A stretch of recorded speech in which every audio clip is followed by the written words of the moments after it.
Bien, merci. Merci d'être parmi nous aujourd'hui et d'avoir répondu à notre invitation. D'abord, je voudrais vous présenter très brièvement l'Agence universitaire de la francophonie, vous expliquer la stratégie qu'elle développe dans le monde entier, et en particulier en Asie-Pacifique,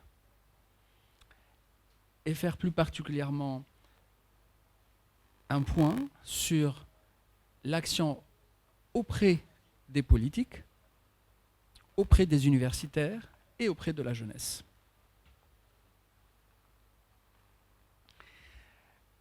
L'Agence universitaire de la francophonie a été créée il y a à peu près 60 ans à Montréal, au Canada, avec un idéal qui était de dire « et si on mettait en réseau les universités qui utilisaient la langue française ?» De ce petit rêve un peu utopique, 60 ans après, nous avons aujourd'hui le plus grand réseau universitaire au monde, avec plus de 1000 universités et centres de recherche qui sont adhérents à notre organisation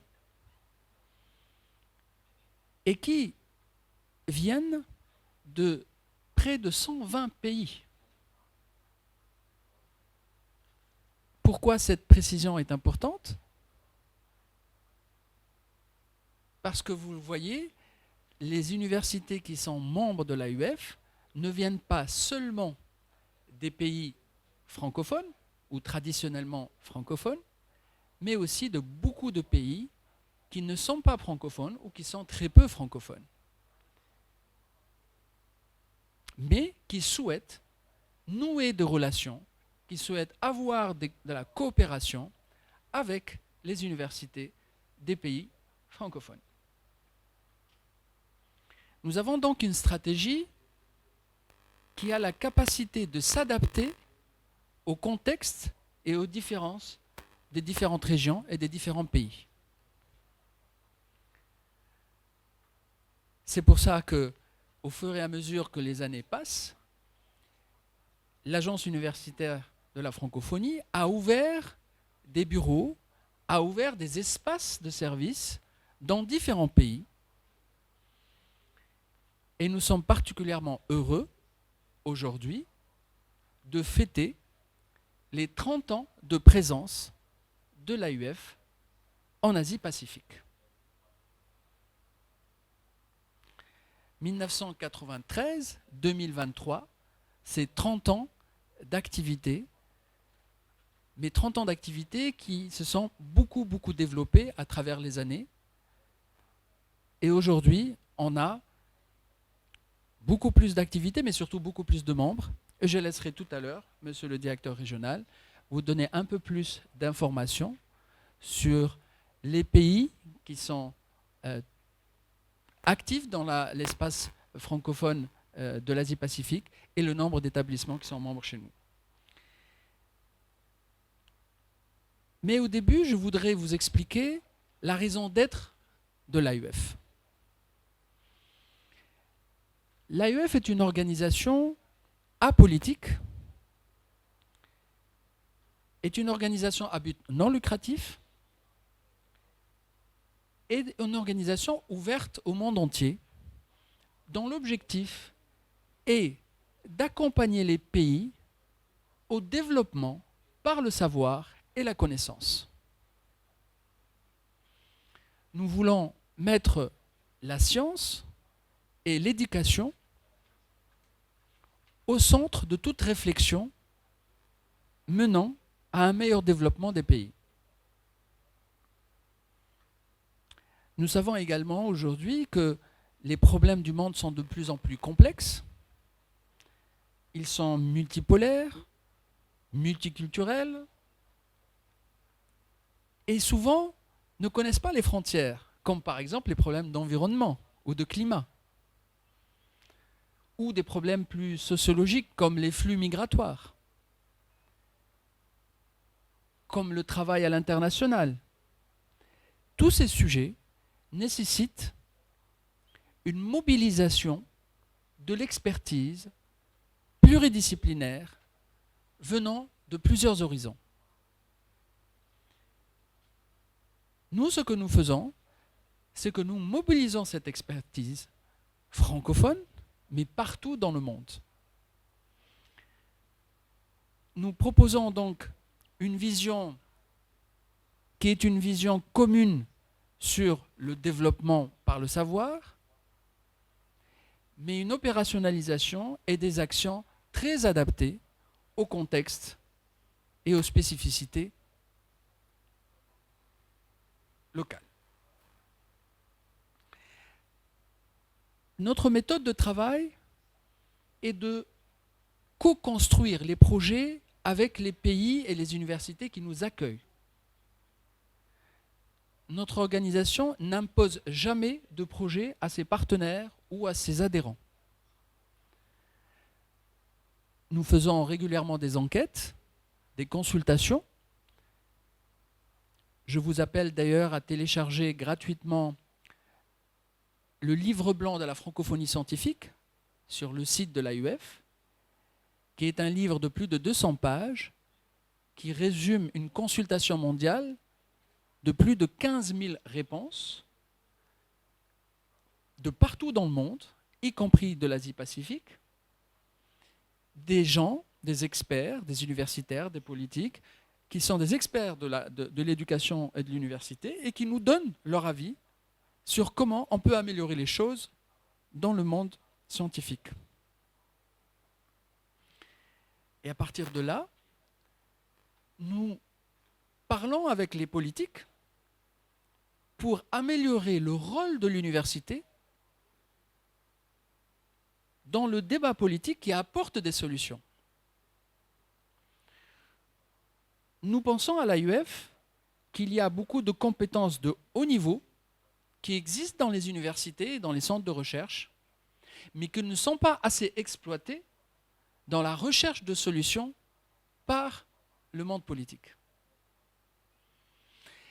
Et c'est pour ça que nous avons proposé l'année dernière à l'ensemble des ministres en charge de l'enseignement supérieur et de la recherche dans l'espace francophone de co-signer un document que nous avons intitulé « Le manifeste pour une diplomatie scientifique francophone ». Ce manifeste pour une diplomatie scientifique francophone développe deux idées clés. La première, c'est qu'il faut absolument rapprocher les scientifiques et les politiques. Et que les politiques devraient, avant de prendre leurs décisions, se référer plus à des vrais experts sur les questions complexes avant de prendre leurs décisions. Le deuxième point de ce manifeste, c'est une priorisation des thèmes de coopération à l'intérieur de l'espace francophone en matière scientifique. Vous allez trouver dans le manifeste qui est téléchargeable également gratuitement sur le site de l'AUF les 7 priorités qui ont été définies par les ministres en charge de l'enseignement supérieur et de la recherche.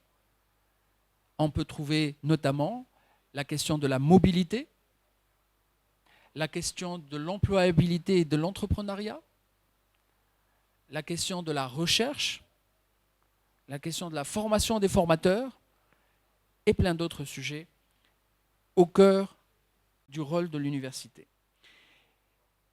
Ce document est devenu un document de référence et nous organisons à partir de 2021 une conférence annuelle des ministres en charge de l'enseignement supérieur et de la recherche dans l'espace francophone. D'ailleurs, plusieurs ministres de l'Asie-Pacifique ont participé. La première édition dans la nouvelle formule a eu lieu à Bucarest en Roumanie en 2021. L'année dernière, on a eu une conférence ministérielle au Caire.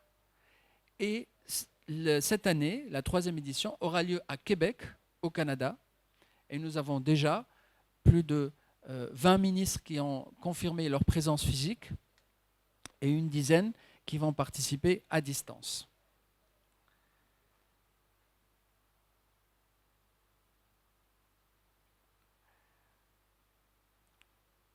Ça, c'est pour le côté politique. Maintenant, pour le côté universitaire, et c'est l'un des événements de cette semaine que nous passons ici à Phnom Penh,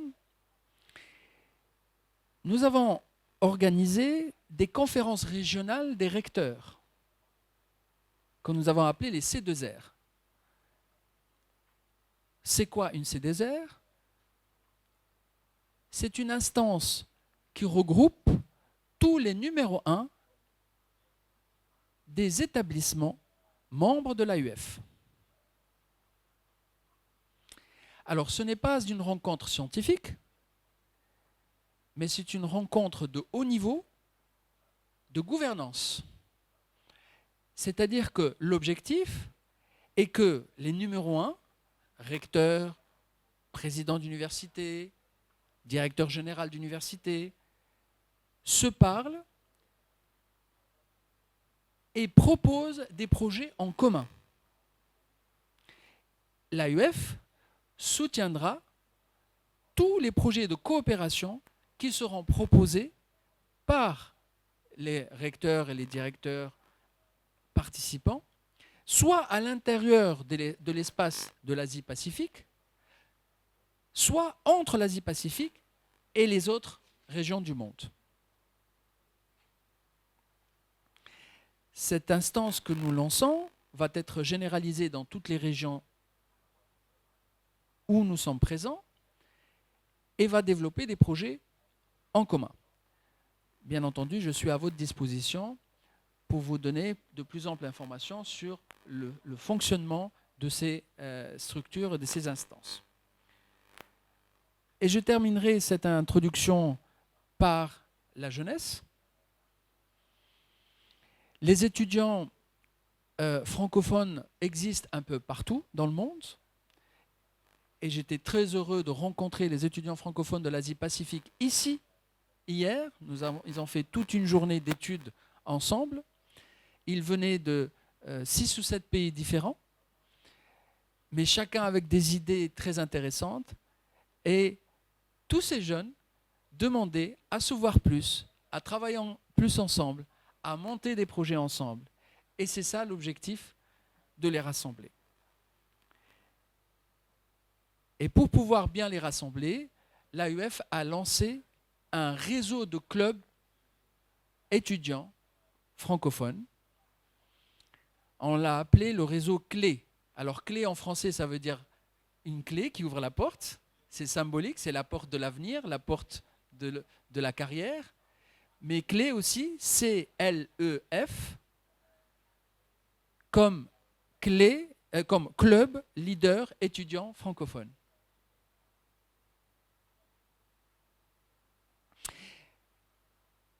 Ces clubs leaders étudiants francophones, aujourd'hui, sont au nombre de 230 clubs dans 60 pays. Ces clubs font des activités très différentes. Ça peut être des activités sérieuses comme des conférences, ça peut être des activités pour faire des startups et de l'entrepreneuriat, ça peut être des clubs pour faire de la culture, des chants, ça peut être aussi des clubs pour faire des fêtes ou des excursions.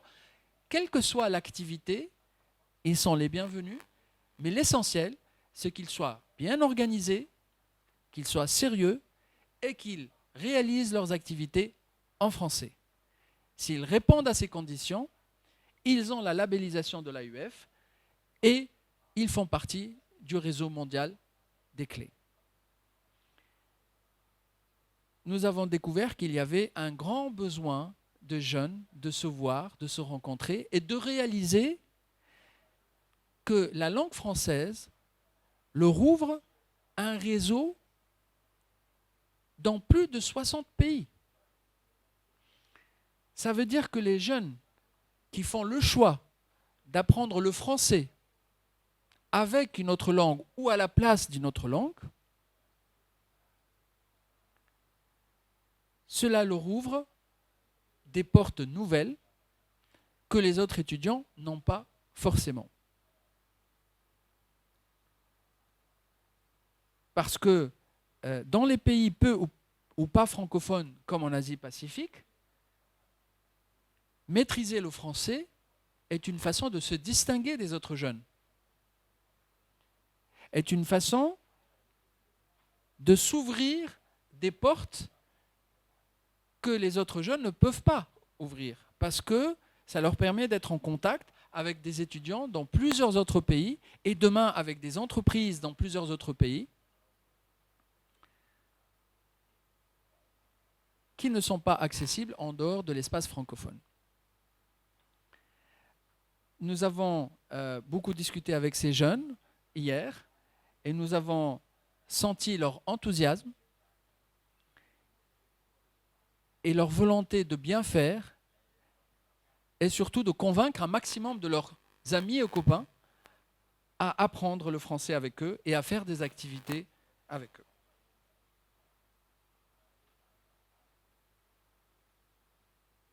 Voilà très rapidement ce que je voulais vous dire en introduction, mais évidemment, je suis à votre disposition pour toute question ou approfondissement des différents points à développer, et en particulier sur les 3 cibles importantes de l'AUF, c'est-à-dire les décideurs politiques d'un côté, les universitaires en deuxième lieu, et la jeunesse en troisième lieu. Merci pour votre écoute. Allô? Merci beaucoup, Monsieur le Recteur, pour vos explications.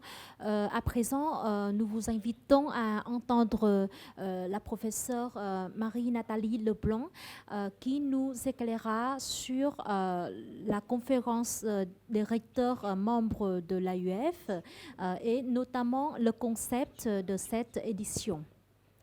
Madame, je vous prie. Bonjour. Est-ce que le micro fonctionne?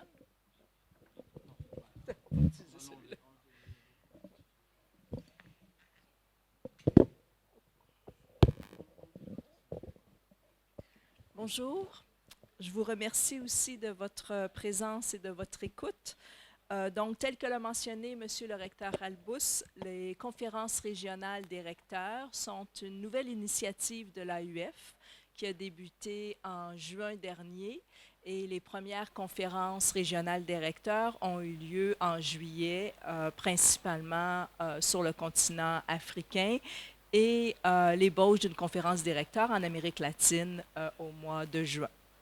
Donc, ces conférences des recteurs ont pour objectif principal d'être des lieux d'échange et de concertation entre les hauts dirigeants des universités membres de l'AUF. Elles ont aussi comme rôle de participer à l'harmonisation et à l'appropriation de la stratégie de l'AUF et évidemment à mettre en place de la coopération intra-conférence des recteurs, donc entre les recteurs, les hauts dirigeants des établissements membres dans une région, mais aussi entre les régions, afin de faciliter la coopération des hauts dirigeants entre les régions, des 10 régions de l'AUF, une conférence annuelle aussi des présidents de chaque conférence régionale des recteurs sera organisée sur une base annuelle et aura lieu lors du grand événement organisé par l'AUF chaque année, à savoir la Semaine mondiale de la francophonie scientifique qui aura lieu au Québec à la fin du mois. Donc, il existait déjà des conférences des recteurs dans 4 des 10 régions de l'AUF. Toutefois, ces conférences n'étaient pas nécessairement standardisées ou tenues de manière régulière. Donc, un des objectifs de la mise en place des C2R, des conférences régionales des recteurs, est de permettre une standardisation à l'échelle des 10 régions de l'AUF. Cette standardisation permettra aussi d'avoir des retours plus systématiques de nos établissements membres que ce qui a été le cas dans le passé. Chaque C2R régional aussi met en place ou a la possibilité de mettre en place des commissions thématiques qui seraient spécifiques à chacune des régions et dont les thématiques sont décidées par les dirigeants des établissements membres de l'AUF. La C2R d'Asie-Pacifique, qui aura lieu demain, toute la journée, d'une part, adoptera le nouveau statut de l'AUF sur les C2R, permettra aussi d'officialiser les nouveaux dirigeants de cette C2R et abordera deux thématiques qui sont à la fois au cœur des préoccupations de nos établissements membres dans la région de l'Asie-Pacifique, mais aussi au cœur de la stratégie de l'AUF qui a été détaillée par M. le recteur Halbous. Les deux thématiques retenues sont celles de l'entrepreneuriat à l'université et de la mobilité dans l'espace francophone. La question de l'entrepreneuriat permet à la fois d'aborder le rôle des universités dans le développement d'une approche ou d'une perspective d'entrepreneuriat chez les étudiants et les étudiantes, d'aborder aussi plus spécifiquement le statut de l'étudiant entrepreneur qui relève d'un grand projet de l'AUF intitulé « Entreprendre », qui existe déjà dans certaines de nos régions, notamment en Afrique subsaharienne et en Afrique du Nord et dans les Caraïbes. Donc ici, l'idée étant de permettre que ce statut puisse éventuellement se développer dans les différents pays d'Asie-Pacifique. Le statut d'étudiant entrepreneur est un statut qui est mis en place par les instances gouvernementales, mais dans lequel les étudiants qui participeraient à ce type de programme reconnu politiquement auraient un accompagnement à la fois académique pendant leurs études, mais un accompagnement de mentorat par une structure d'entrepreneuriat qui existe dans le pays visé par ce statut. L'AUF a déjà plusieurs initiatives autour de l'entrepreneuriat à une échelle globale, mais aussi au niveau de l'Asie-Pacifique. On peut penser par exemple à l'existence de Fab Lab en Asie-Pacifique ou d'espaces de techno-innovation, de techno-incubation que l'AUF soutient. Évidemment, la grande initiative autour de l'entrepreneuriat de l'AUF et de l'employabilité, l'entrepreneuriat étant lié évidemment à la question de l'employabilité des étudiants et des étudiantes, est l'initiative des CEF, des centres d'employabilité francophones, que l'AUF a développé, mis en place depuis, dans le cadre de sa stratégie 2021-2025. En Asie-Pacifique, plusieurs centres d'employabilité francophones ont déjà été créés dans les établissements membres de l'AUF, mais nous espérons qu'il y aura un développement plus important de ces centres d'employabilité. Donc, les grandes questions de cette thématique soulevées sont celles du rôle des universités, des moyens et de leur stratégie pour développer et soutenir l'entrepreneuriat des étudiants. Pour ce qui est de la mobilité qui sera discutée est celle de la mobilité estudiantine, avec comme objectif de réfléchir sur la question du choix de la mobilité au cœur de la francophonie scientifique. Évidemment, la mobilité estudiantine existe en Asie-Pacifique. Elle se concentre principalement, soit que c'est une mobilité vers les Amériques, ou c'est une mobilité intra-régionale. La question d'une mobilité au sein de la francophonie scientifique est un enjeu spécifique qui sera adressé lors de la conférence des recteurs de demain, en se centrant surtout sur la question de l'attractivité. Comment rendre la mobilité au sein de la francophonie scientifique attractive, intéressante pour la population estudiantine de l'Asie-Pacifique. Un autre aspect à soulever en lien avec la mobilité est celui de la relation entre mobilité et professionnalisation, à savoir quels domaines sont porteurs en termes de professionnalisation pour encourager et favoriser la mobilité des étudiants. Et finalement, un enjeu qui a des spécificités dans le contexte de l'Asie-Pacifique, mais qui se répercute à une échelle globale, celui de la reconnaissance des diplômes et des acquis dans un contexte de mobilité internationale. Je vous remercie et je suis aussi à l'attente de vos questions. Merci beaucoup, Madame la vice-rectrice. À présent, nous vous invitons à écouter Monsieur le directeur régional, le professeur Laurent Sermé, qui vous présentera l'histoire de l'AUF en Asie-Pacifique et le contexte de la francophonie scientifique dans cette région. Merci, merci beaucoup, merci de votre présence. Alors, beaucoup de choses ont été dites et je vais rebondir sur certains des points. Et leur donner une signification régionale. Tout d'abord, je souhaiterais mettre en avant les symboliques des 30 ans de présence de l'AUF en Asie-Pacifique. Il y a 3 symboliques qui me semblent extrêmement importantes et que je souhaite souligner. La première, et vous verrez, ce n'est pas rien, les 30 ans, ça commence en 1993. Mais en 1993, nous avons passé un accord avec le Vietnam. Or, nous célébrons ici les 30 ans au Cambodge. Le premier élément donc, de cette symbolique importante, c'est que pour nous, nous sommes résolument sur une stratégie régionale. Cela veut dire que peu importe le lieu où nous célébrons collectivement notre présence, quel que soit l'endroit.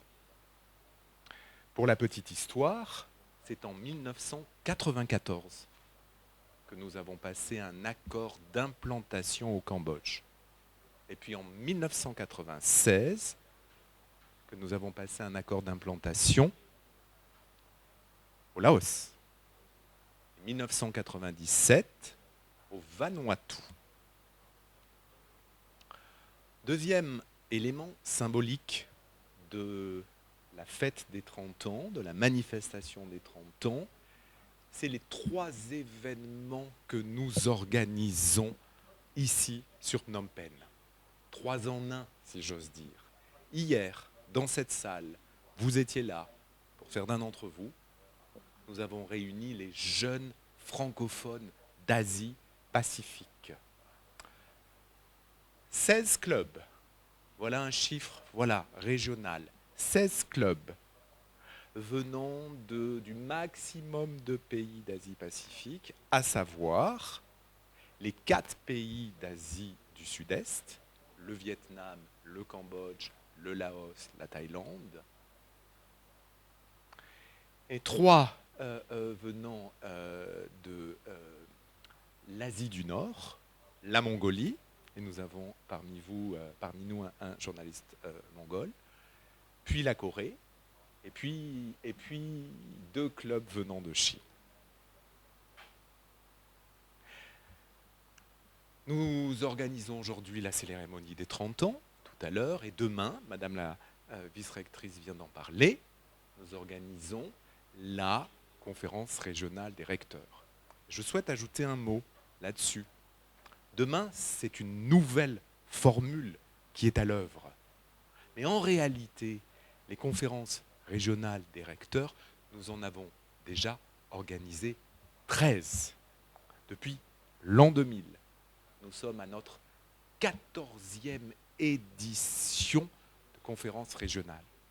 Ce qui est nouveau à partir de demain pour nous, ici, en Asie-Pacifique, c'est la chose suivante.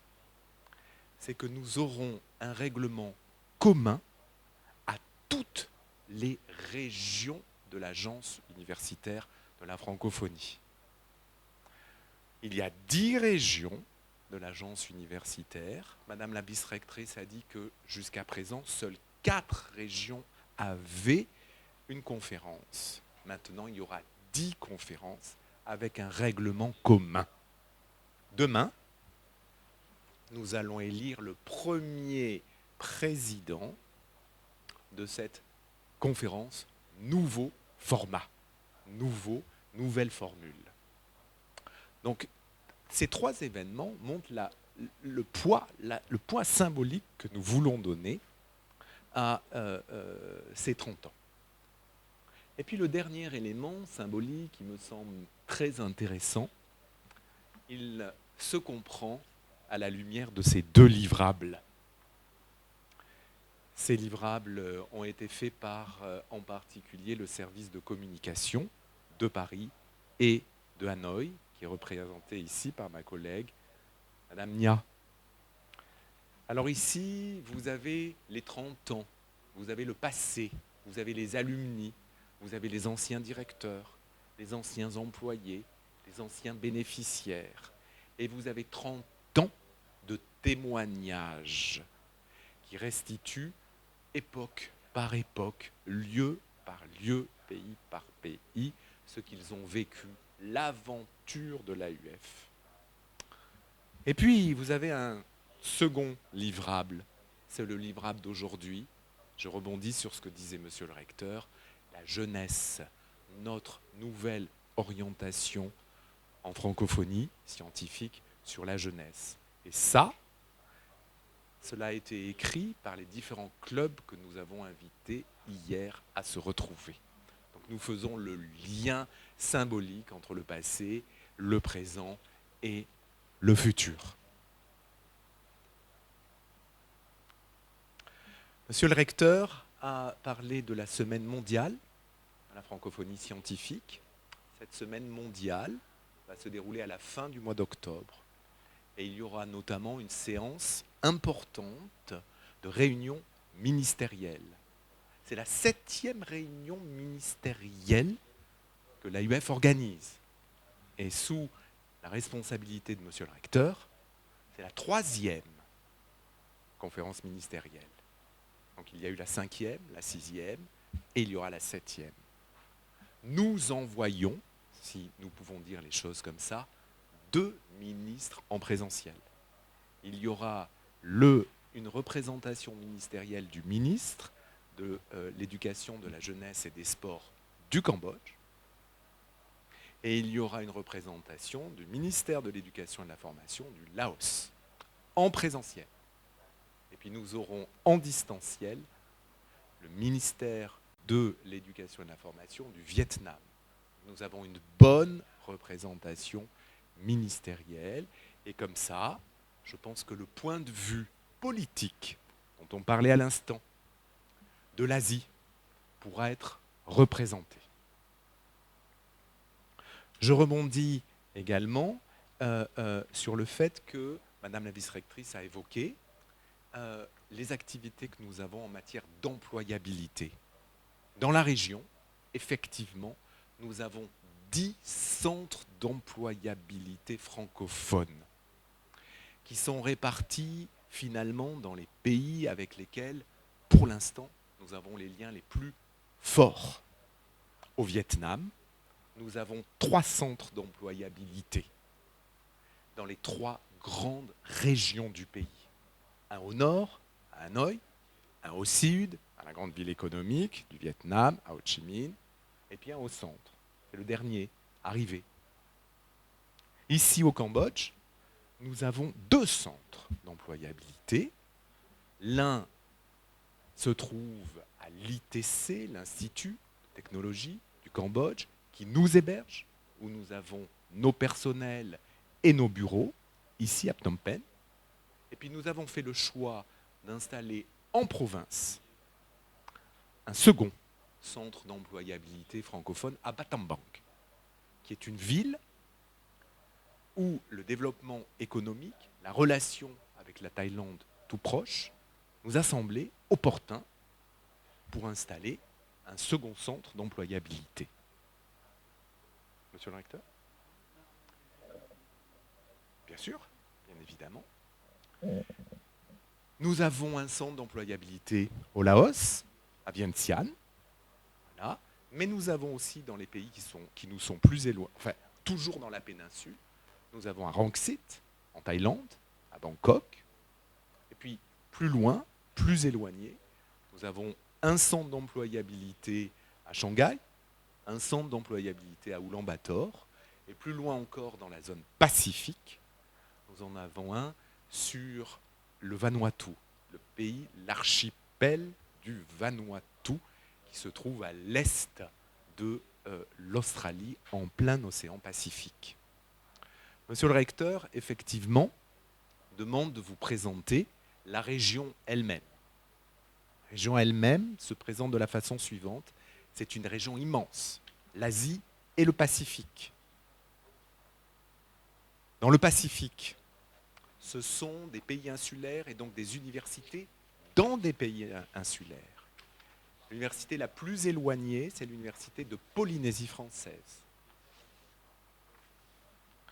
Et il y a ensuite deux autres universités qui sont rattachées pour l'une au Vanuatu, pour l'autre aux îles Fidji. Et enfin, la présence la plus à l'ouest dans le Pacifique, c'est la Nouvelle-Calédonie. Vous avez donc dans le Pacifique deux universités françaises qui se trouvent sur deux territoires insulaires français du Pacifique. Je dirais que ça, le Pacifique, qui sera représenté ce soir et demain par la présidente de l'un des 4 établissements, le Pacifique, c'est l'une des 3 sous-régions de l'Asie-Pacifique. Nous avons une autre sous-région qui est la sous-région d'implantation historique. C'est celle, ici, de l'Asie du Sud-Est. Et les 4 pays sont donc représentés. Nous avons notre installation la plus ancienne au Vietnam, puis au Cambodge, puis au Laos. Mais nous sommes aussi présents en Thaïlande. Monsieur le recteur, me demandez de vous citer donc le nombre de membres. Nous avons au Vietnam 45 membres sur 85. La moitié donc des membres qui font partie de ce vaste réseau de 1000 et quelques établissements, pour nous, la moitié se trouve au Vietnam. Et c'est certain que pour nous, il y a une dynamique de nos relations universitaires avec le Vietnam. Mais c'est aussi à l'image de ce pays qui a 100 millions d'habitants. 2 millions d'étudiants. Au Cambodge, nous avons 13 universités. Nous avons 13 universités membres.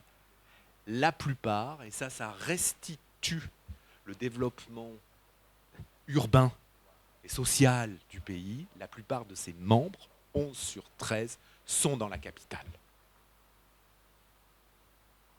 Et nous avons 2 membres à l'extérieur de la capitale, à Siem Reap, d'une part, et à Battambang, dont je viens de vous parler.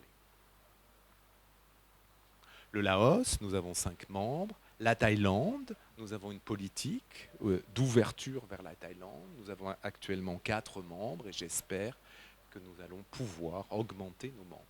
Ça, c'est la seconde sous-région.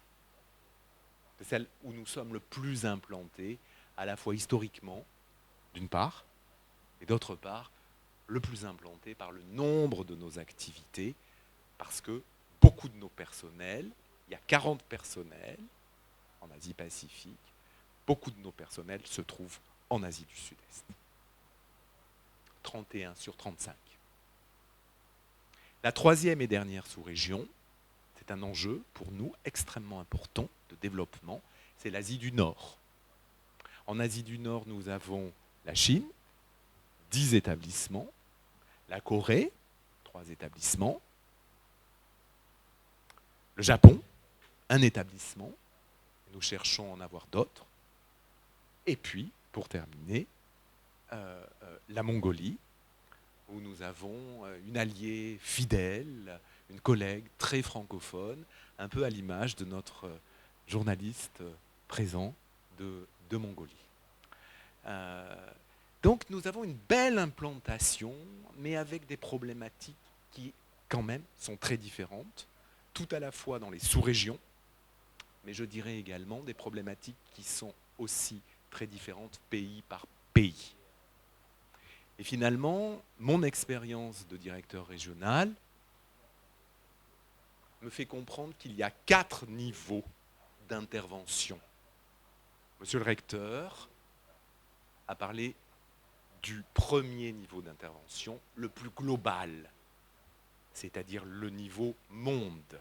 Monsieur le recteur, avec Madame la vice-rectrice, Monsieur le recteur a une vision panoramique de ces 1000 établissements, de ces 10 régions, 3 instituts, 7 directions centrales.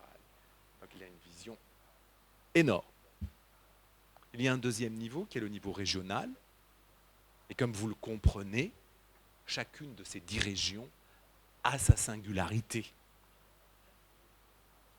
Forcément, ici, nous avons cette configuration en 3 sous-régions, par exemple. Ça, c'est notre identité. Après, il y a un troisième niveau d'intervention. C'est le niveau national. Et ici, au Cambodge, par exemple, Monsieur le ministre a demandé à ce que les établissements membres de l'AUF cambodgiens puissent se rencontrer régulièrement pour avoir une dynamique cambodgienne, ce qui est tout à fait intéressant pour nous. Et le dernier niveau, c'est établissement par établissement.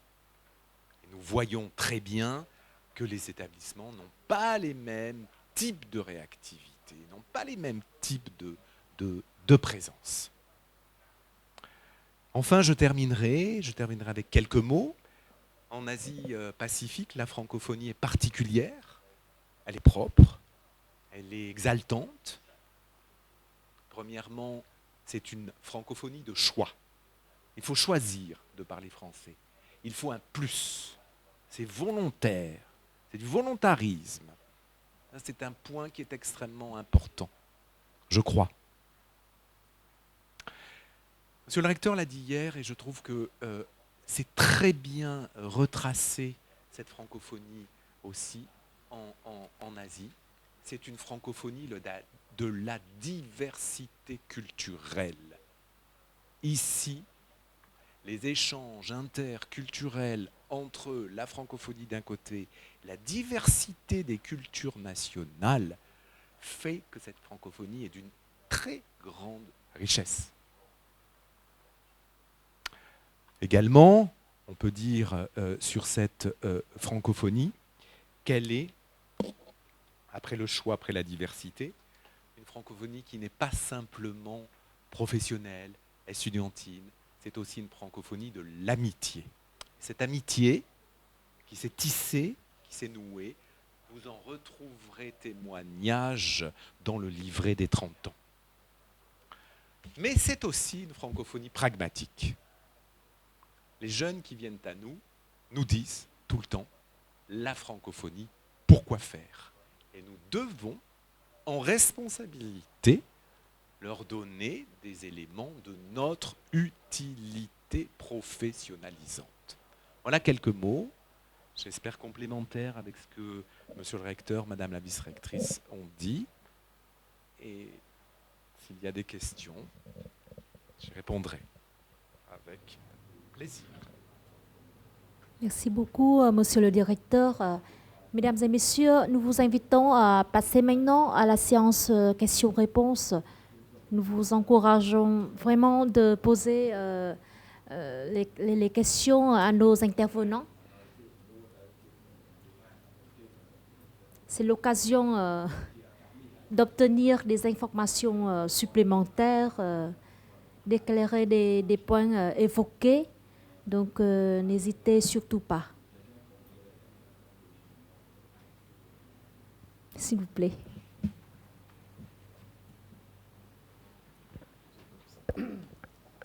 Oui, bonjour. Je suis assez surpris qu'il n'y ait qu'une université au Japon qui soit partenaire. Laquelle est-ce? Et est-ce que vous souhaitez en avoir d'autres, apparemment? Où en sont les contacts pour en avoir d'autres dans le réseau? Nous avons une université qui se trouve à Tokyo.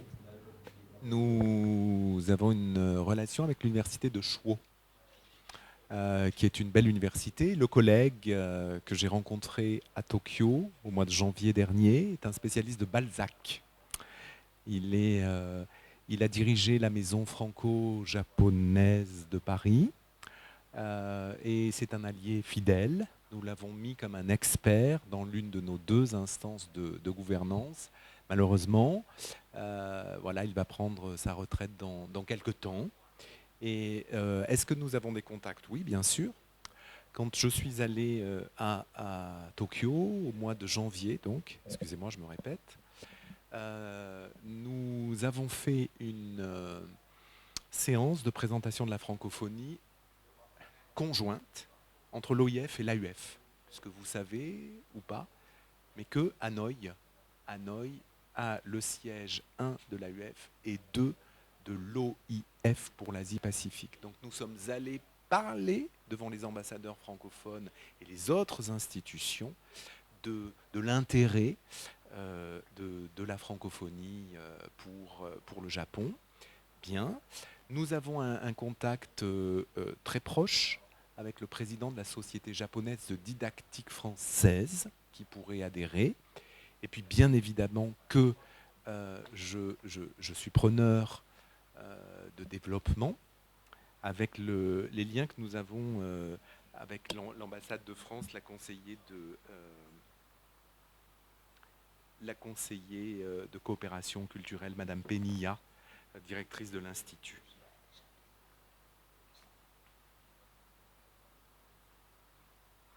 Voilà, avec laquelle j'ai des contacts très réguliers.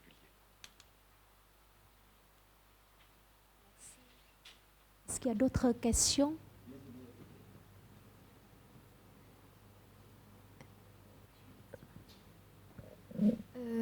Je voudrais savoir plus précisément sur le statut étudiant-entrepreneur ainsi que le programme Entreprendre. J'ai vu que vous mettez l'accent aussi sur les compétences, sur la formation des compétences complémentaires et la certification. Est-ce que vous pouvez préciser ça?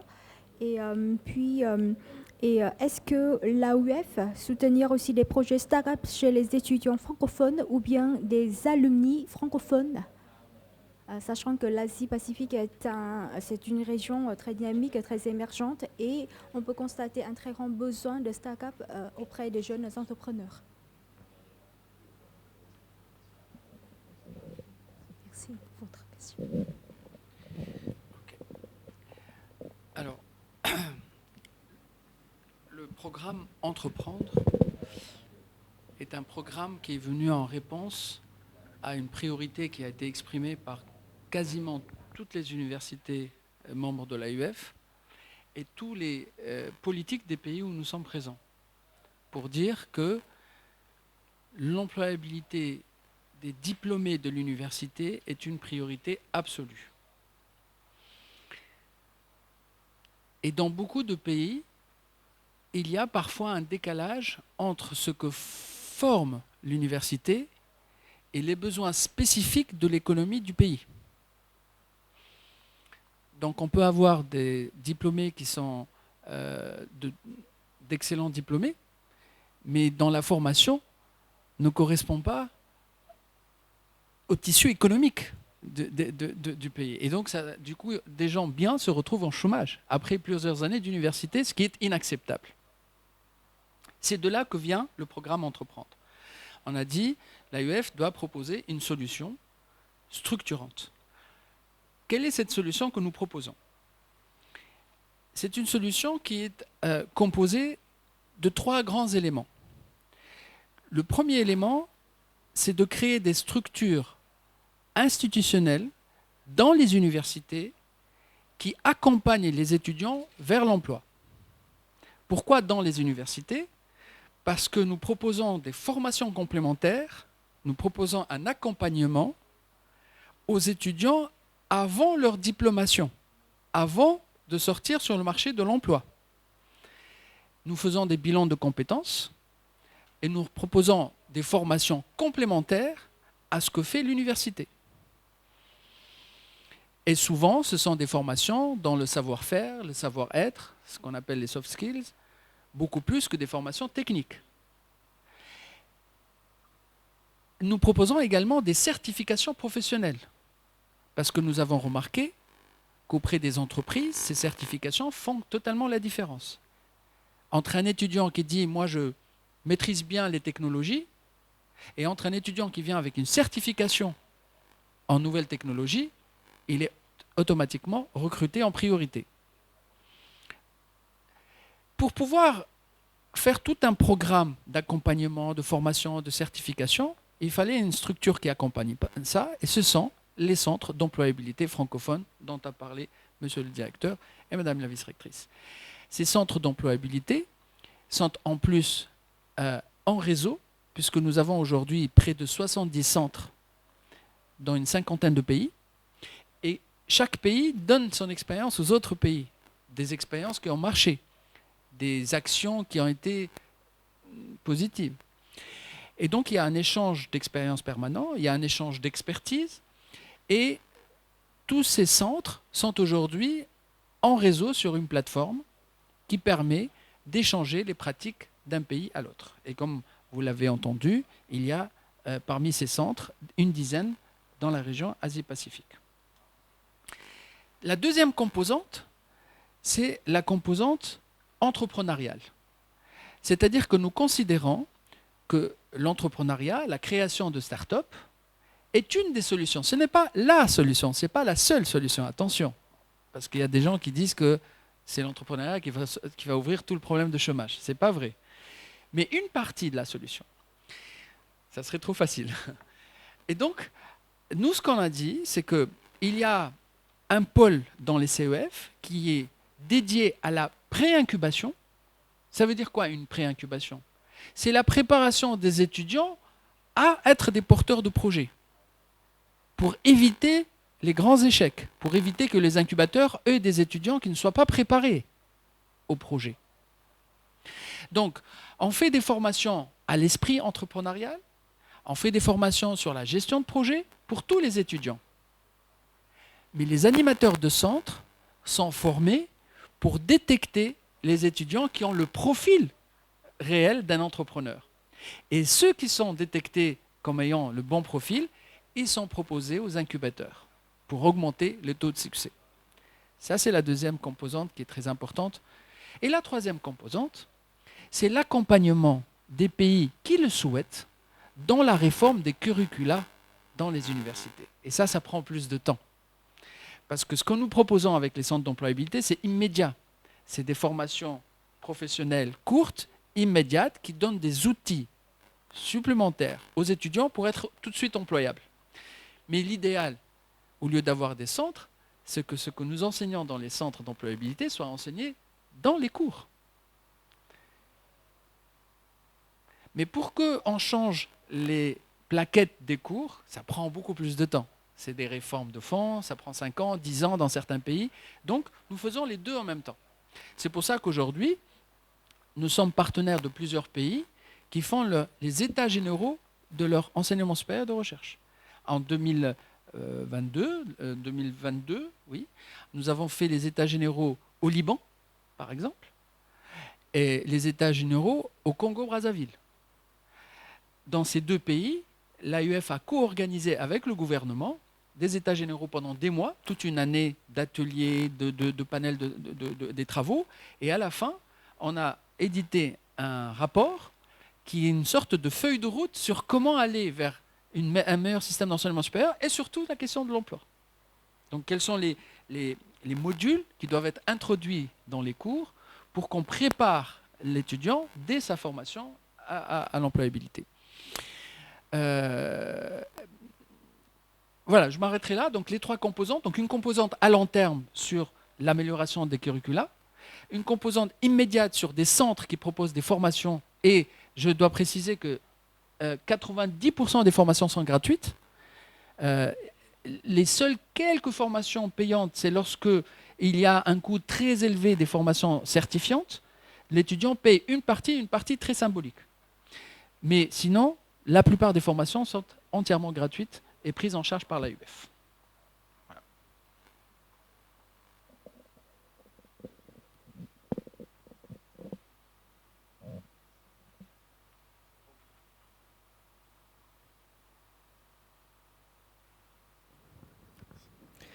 Alors, vous avez annoncé demain, pour la première fois, une élection du premier président. Combien y a-t-il de candidats? Qui sont-ils? Et comment va se passer cette élection? Est-ce qu'il y a une campagne électorale préalable? Voilà, c'est une question très française, mais... Alors, bonne question. Vous aurez les détails de la réponse demain, parce qu'il y a une séance dans le programme qui est consacrée à cela. Mais ce que je peux vous dire, par contre, je peux vous dire en avant-première pour vous, quand même, un petit scoop, sans vous donner les détails, mais un scoop méthodologique, c'est que, comme je l'ai dit, la stratégie de l'AEF, c'est standard adapté. Ça veut dire quoi, standard adapté? Ça veut dire que le concept est toujours le même. C'est la partie standard. Mais la partie adaptée, c'est le mode opératoire d'une région à l'autre, d'un pays à l'autre. Donc la partie standard, c'est de créer une conférence régionale par région. Ça, c'est pareil, avec le même statut, le même type de fonctionnement. Par contre, le mode électoral, la procédure, le choix des thèmes, par exemple, il est complètement adapté. Et donc, les pays asiatiques ont préféré que la procédure élective se fasse avant l'événement. Donc, elle a été faite en ligne par une plateforme gérée par l'AUF. Et donc, on ne peut pas l'annoncer parce que ça sera annoncé demain. Mais je peux vous dire qu'une partie de l'équipe de l'AIF connaît déjà le bureau parce que les élections, on a mis des dates, les gens ont voté. Il y a eu, demain vous le découvrirez, un bon taux de participation, ce qui nous fait plaisir. Parce que quand même, avec plus de 90 établissements, on avait peur qu'il n'y ait pas beaucoup de votants. Et finalement, il y a eu beaucoup de votants. Et donc les gens ont voté aux candidats. Et demain, vous aurez le résultat. Vous aurez le taux de participation et le nom de ceux qui ont été élus. Et je précise, il y a un président de la conférence et il y a des vice-présidents. Et généralement, les vice-présidents représentent la diversité de la région. Voilà. Je ne peux pas vous dire plus. Demain, vous aurez les noms. Voilà.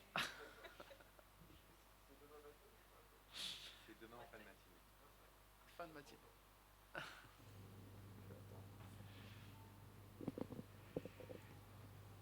Monsieur?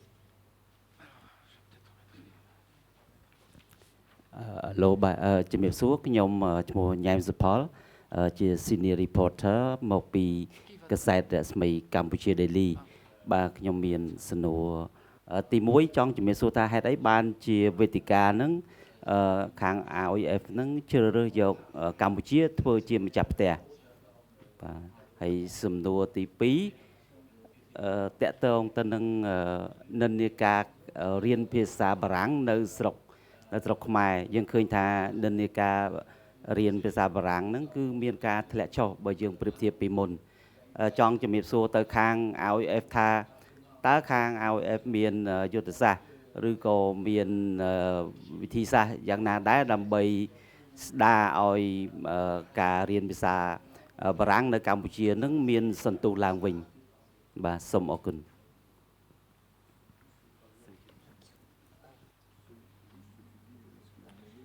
Alors, non, j'ai eu la traduction. Je vais rappeler la question et répondre puisque tout le monde n'avait pas la traduction très très rapidement. Donc, la première question, c'est le pourquoi du choix du Cambodge pour tous ces événements. Et la deuxième question, c'est que pense faire l'AUF pour arrêter la tendance de baisse du français au Cambodge. Alors, première question. Un de vos collègues l'a déjà posé d'ailleurs hier, c'était lui ou lui, je ne sais plus, un des deux. J'ai déjà répondu. En fait, nous essayons de répartir nos activités sur les différentes régions.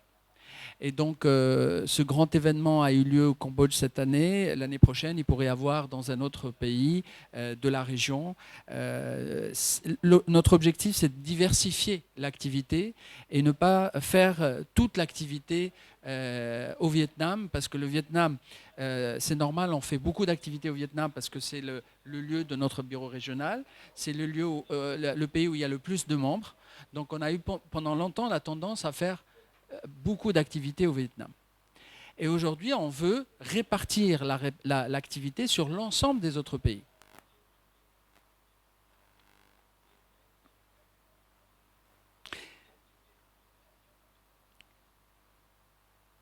Mais le choix du Cambodge n'est pas un hasard.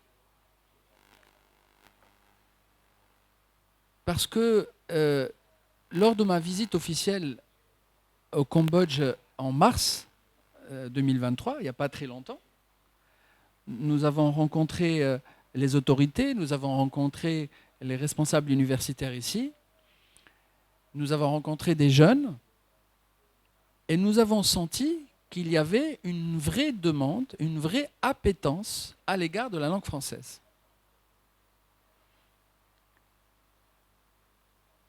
Mais comme votre deuxième question, il nous pose souvent la question, comment on peut faire pour utiliser plus la langue française? Et ça a été d'ailleurs le sujet de débat avec les clubs étudiants hier. Les étudiants eux-mêmes nous ont donné leurs idées. Les étudiants eux-mêmes donc, ont donné leurs idées sur comment ils pensent faire pour attirer des étudiants dans leur club. Et ils nous ont demandé de les accompagner pour le développement de l'usage de la langue française. Pour votre deuxième question, il y a une réponse très importante que je dois vous le dire, et qui est une réponse pas à court terme, mais à long terme. À court terme, comme je vous ai dit, c'est avec les jeunes, avec les clubs, avec des programmes très précis.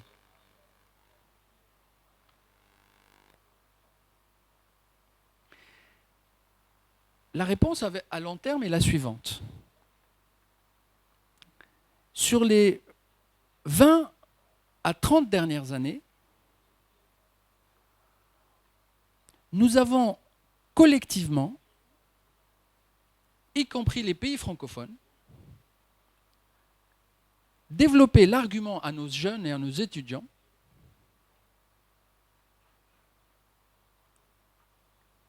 qu'il fallait absolument avoir l'anglais pour se développer à l'international.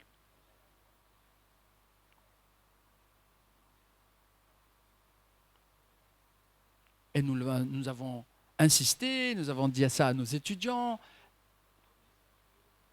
et c'était devenu la pensée globale. Mais qu'est-ce qui s'est passé sur les 20-30 dernières années? La première chose, c'est qu'il y a eu beaucoup d'évolutions dans le monde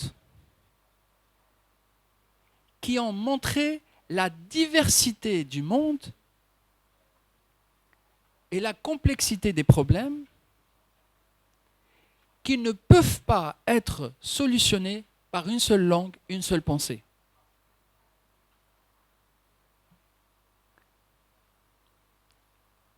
Tout le monde qui parle anglais, ça veut dire qu'on va avoir la même approche pour trouver des solutions au monde avec la même vision.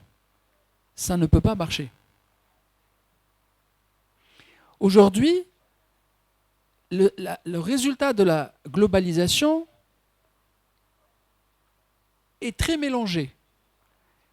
Il y a d'un côté une plus grande internationalisation, c'est vrai, mais de l'autre côté, il y a de plus en plus d'attachement aux origines. Les gens veulent parler leur langue locale, voire même régionale, mais en même temps, ils veulent s'ouvrir à l'international. Et donc nous, ce que nous disons tout simplement qu'une seule langue, qu'une seule culture, qu'une seule vision du monde ne peut pas donner les bonnes solutions à la complexité qui nous entoure aujourd'hui.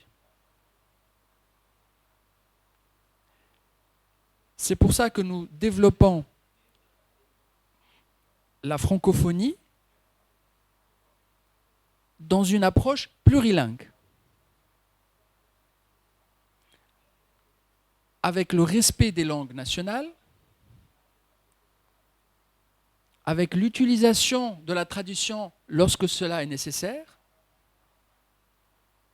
mais avec une promotion des sciences en français, de l'expertise francophone partout dans le monde. La francophonie porte des valeurs, elle porte une vision du monde, elle porte l'idée de la solidarité, elle porte l'idée de mettre l'être humain au centre de la pensée. Et nous pensons que ces valeurs sont très utiles dans le monde que nous vivons aujourd'hui pour trouver des solutions à la fois scientifiques mais aussi humanistes. Voilà pourquoi apprendre le français, c'est découvrir une autre partie du monde. Apprendre le français, c'est découvrir une autre partie du monde. Et apprendre le français, ça ouvre à beaucoup de perspectives aux jeunes. Donc c'est normal qu'il y a quelques années, il y a eu un peu de baisse, mais avec les changements que nous vivons aujourd'hui, nous pensons qu'il va y avoir un retour vers le plurilinguisme, et en particulier vers le français.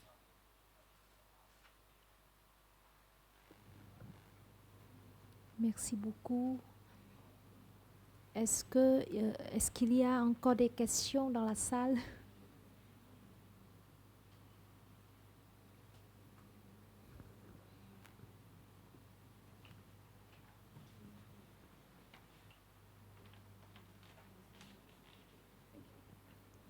Bạnសូមអរគុណខ្ញុំរស្មីពីកាសែតភ្នំពេញ Post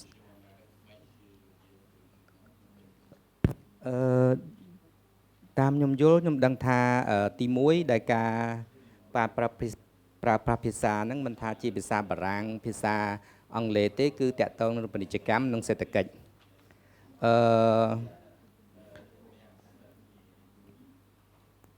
តែខ្ញុំចង់សួរថាតើអាណានិគមអាចជាកត្តាមួយដែលធ្វើឲ្យភាសារីករាលដាលទេដូចជាអង់គ្លេសដូចជាបារាំងដាក់អាណានិគមទៅលើប្រទេសផ្សេងៗការរសាយច្រើនដែរអញ្ចឹងណាអាហ្នឹងវាជាកត្តាដែលខ្ញុំចង់សួរមួយដែរហើយចំពោះនិស្សិតកម្ពុជាយើងតើបានទទួលអ្វីពីខាងAUF នឹងទេដែលជួយពួកគាត់ទៅតាក់ទងការងារតាក់ទងនឹងសហគ្រិននៃនឹងសំណួរពីរហ្នឹងអរគុណច្រើន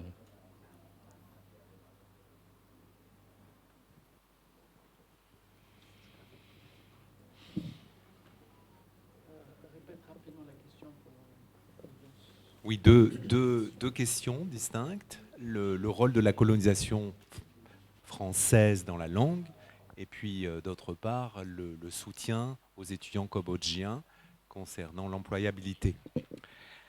Alors, avec la question qui vient d'être posée à Monsieur le recteur, donc que fait l'AUF pour la langue française? En tant que directeur, je suis tout le temps confronté à cette question.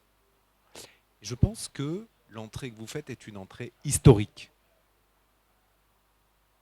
Si on regarde les chiffres dans l'histoire, dans l'Indochine, les chiffres sont les suivants. Il y avait à peu près 60 000 personnes qui parlaient le français. Et dans ces 60 000, il y a une très grosse partie de locuteurs français. Donc je pense que c'est une fausse vision que de penser que ici, dans l'Asie du Sud-Est, la colonisation a eu pour effet de faire en sorte que beaucoup de personnes parlaient le français. Non. Le nombre de locuteurs au 19e, au début du 20e, est toujours resté superficiel au niveau de quelques élites locales, au niveau de quelques écoles locales. Et je pense qu'il faut, c'est mon analyse, il ne faut pas surestimer le rôle qu'a eu ici en Asie pour la langue française cette colonisation. D'autre part, Je réponds aussi, je rebondis un petit peu sur la question précédente. Bien sûr que nous avons des actions. Bien sûr que nous avons des actions. Je pense à ce qui s'est fait au mois de septembre dernier. Nous avons co-organisé dans 6 provinces du Cambodge une tournée avec le ministère, avec le bureau des classes bilingues, avec les ambassades francophones et nous, l'AUF, une tournée des lycées pour promouvoir les études en langue française auprès des jeunes lycéens cambodgiens. Je parle de cette activité parce qu'elle est toute récente. Elle est toute récente. Enfin, pour la question de l'employabilité, des activités pour les jeunes Cambodgiens, notre politique et celle de Monsieur le Recteur est la suivante. Quand nous offrons une activité de tutorat à l'emploi, de certification ou encore de formation complémentaire ou encore d'incubation entrepreneuriale, c'est offert dans un lieu, l'ITC, à Phnom Penh, l'Institut de technologie du Cambodge. Mais tous les étudiants ont accès. Ce ne sont pas simplement les étudiants de l'ITC. Notre politique, c'est qu'un centre doit rayonner sur son territoire. Nous n'avons pas de politique d'exclusion d'un étudiant qui voudrait suivre cette formation, qui peut être en langue française ou qui peut être en langue nationale. Vous savez, c'est en tout cas l'une des conclusions que je tire en tant que directeur régional. Le recteur l'a dit d'une autre façon, monsieur le recteur l'a dit d'une autre façon. La francophonie n'est pas restreinte à la langue française. Pour nous, la francophonie, c'est un ensemble de bonnes pratiques au niveau universitaire. Ce que nous voulons, c'est que le lien entre le politique et l'expert se fasse, quelle que soit la langue. La langue française demeure toujours une langue stratégique, mais moi je n'ai aucun problème au quotidien pour que mes collègues parlent le khmer, parlent le vietnamien, parlent le laotien, parlent le pidgin vanuatais, etc. Nous ne sommes plus du tout dans une politique, si tant est qu'elle existait, de monolinguisme. Et puis de toute façon, nous nous sommes adaptés. La francophonie aujourd'hui, ce n'est pas simplement le vecteur d'une langue, c'est plutôt le vecteur de bonnes pratiques que des établissements de Chine très développés ou moins développés dans d'autres pays puissent parler ensemble, échanger, coopérer, travailler ensemble. Et la langue n'est pas la finalité exclusive de nos activités. En tout cas, c'est ma traduction. Je voudrais juste ajouter un élément de réponse à la première question touchant à la colonisation. En plus de l'idée que monsieur le directeur a développée, je voudrais rajouter l'idée que la colonisation laisse un rapprochement culturel. Donc, en Indochine, il n'y a pas forcément beaucoup de gens qui parlent français, qui sont des francophones, mais il y a beaucoup de gens qui sont francophiles, qui aiment bien la culture francophone, sans parler forcément la langue, qui connaissent aussi la culture parce qu'ils ont fréquenté des Français, par exemple. La question moderne à poser au XXIe siècle, c'est de dire comment peut-on transformer cette francophilie en plus de locuteurs de la langue française, mais cette fois-ci, pas une vision bilatérale pour avoir juste des relations avec la France, mais pour avoir une relation avec le monde entier. Donc, transformer la francophilie, la francophilie, ça serait bien la francophilie, la francophilie, ah oui, le festival, transformer la francophilie en francophonie en ayant plus de locuteurs de la langue française avec un esprit de réseau mondial. C'est ça l'ambition de l'AUF à travers l'école et les universités. Voilà. Je voulais ajouter cet élément à la réflexion. Une autre question? Voilà, une dernière question. Merci. C'est dernière question. En fait, j'ai remarqué que le nombre des étudiants mongols intéressés à apprendre la langue française est vachement diminué ces dernières années. Donc, quel type de soutien AUF peut apporter à cet égard?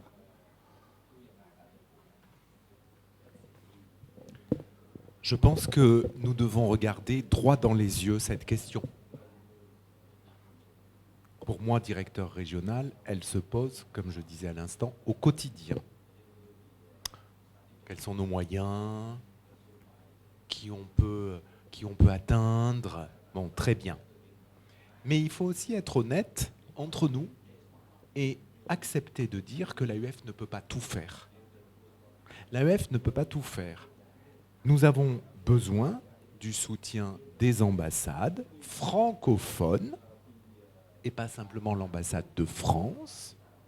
Nous avons besoin que tous ces acteurs se mettent en synergie pour proposer, mettre quelque chose sur la table. Et puis aussi, il ne faut pas se le cacher, nous avons besoin des autorités éducatives locales. Moi, je vois très bien qu'il y a, et Monsieur le recteur a fait son intervention là-dessus, des lieux d'intervention de la politique de l'Agence universitaire de la francophonie. Là, nous regardons les bénéficiaires.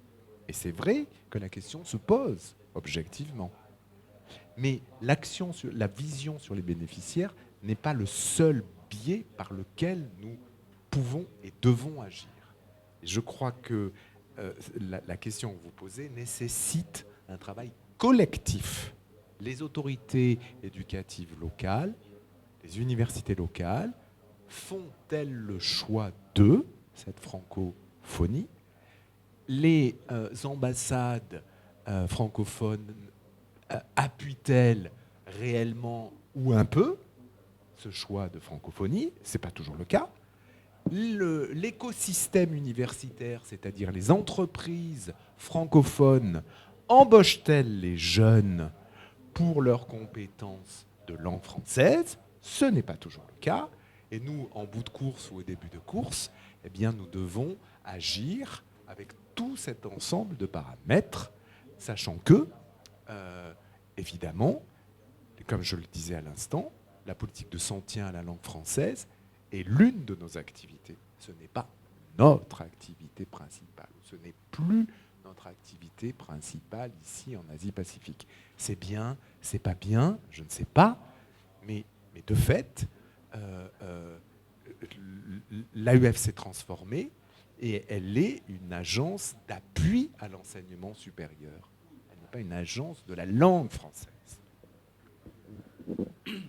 Je vais vous donner un complément de réponse. Oui, non, mais je vais donner un élément de réponse macro-politique qui ne concerne pas que l'AUF, mais qui est l'analyse de l'AUF qui fait qu'aujourd'hui nous avons changé d'approche. Je ne vais pas répéter ce que j'ai dit tout à l'heure sur l'hégémonie de l'anglais sur les 20-30 dernières années, auxquelles on a participé tous, y compris nous, francophones. Mais il y avait un autre phénomène. La francophonie, et quand je dis la francophonie, c'est beaucoup la France, mais pas seulement, on va dire les 4 pays du Nord, la France, le Canada, Belgique, Suisse, et puis quelques autres pays. Mais c'est surtout les 4 pays du Nord qui, pendant des années, ont financé à 100% les formations en français. Résultat, objectif, au bout de 20-30 ans, c'est que cet investissement n'a donné aucun impact. c'était de l'assistanat. Des gens qui ont individuellement utilisé la langue française, mais il n'y a pas eu d'impact macro sur les pays. C'est-à-dire que ces gens qui ont appris le français n'ont pas introduit le français dans la politique de leur pays, n'ont pas introduit le français dans les écoles de leur pays, n'ont pas introduit le français dans les entreprises de leur pays. Et je pense que ce résultat décevant est dû au fait que ce n'était pas un choix vraiment raisonné, mais c'était un choix par défaut puisque c'était gratuit et assisté. Voilà mon analyse. Ce qui fait qu'aujourd'hui, toutes les actions de la francophonie doivent être des actions co-construites, concertées, et où les gens viennent par conviction, pas parce que c'est gratuit. Et si les gens viennent parce qu'ils sont convaincus que le monde a changé, qu'une seule langue ne peut pas suffire, qu'une seule langue internationale ne peut pas suffire, et qu'il faut aujourd'hui une diversité de la linguistique, mais aussi de la pensée intellectuelle, je pense que ça aboutira derrière à des vrais changements au niveau des politiques des pays. Et c'est pour ça qu'aujourd'hui, on ne s'adresse plus seulement aux universitaires, parce que les universitaires, parfois, subissent la politique de leur pays. On s'adresse, bien sûr, aux universitaires parce que c'est nos partenaires, mais aux politiques. On ne demande pas aux politiques qu'ils deviennent francophones, mais on demande aux politiques d'être conscients de l'intérêt d'adhérer à l'espace francophone, comme une diversité de leur politique internationale. Et on s'adresse directement aux jeunes,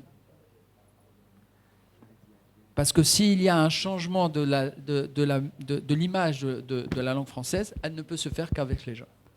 Voilà l'approche que nous défendons aujourd'hui, pour que ce soit une approche gagnant-gagnant, et que les gens viennent pour apprendre le français, pas parce que c'est super, ou parce que c'est culturel, ou c'est bien vu, ou parce que c'est gratuit, mais viennent parce qu'ils sont convaincus que ça va leur donner un plus dans leur vie et dans leur carrière. Et là, ça sera des bons francophones pour développer ensemble un monde différent. Voilà.